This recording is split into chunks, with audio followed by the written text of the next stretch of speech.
பொதுவுடைமை இயக்கத்தினுடைய மூத்த தலைவர், இந்திய கம்யூனிஸ்ட் கட்சியினுடைய மூத்த தலைவர் ஐயா நல்லக்கண்ணு ஐயா அவருடைய இந்த மறைவு என்பது தமிழகத்துக்கு மட்டுமல்ல, ஒட்டுமொத்த இந்தியாவுக்கே ஒரு மிகப்பெரிய ஒரு இழப்பாகத்தான் அதை நாங்கள் பார்க்கின்றோம்.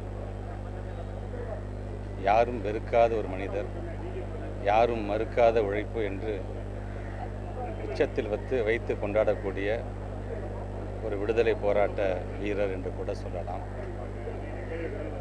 எளிமைக்கு மறுபெயர் ஐயா நல்லக்கண் ஐயா என்று கூட சொல்லலாம். அந்த அளவிற்கு ஐயா அவர்களுடைய உழைப்பு என்பது இந்த நாட்டிற்காகவும், குறிப்பாக நம்முடைய தமிழ்நாட்டிற்காகவும் எந்த அளவுக்கு இருந்தது என்பதையெல்லாம் நாம் கண்கூடாக நாம் பார்த்திருக்கின்றோம். தூத்துக்குடியில் பிறந்த ஒரு முத்து இன்றைக்கு சென்னையில் தன்னுடைய இறுதி நாட்களை முடித்திருக்கின்றது. அவர் நமக்கு விட்டு சென்றிருக்கின்ற அந்த அமைத்து தந்திருக்கின்ற அந்த பாதையில் நேர்மையாக ஒவ்வொருவரும் நடைபெறிட வேண்டும் என்கின்ற அந்த உணர்வை நமக்கு கண்டிப்பாக தரும்.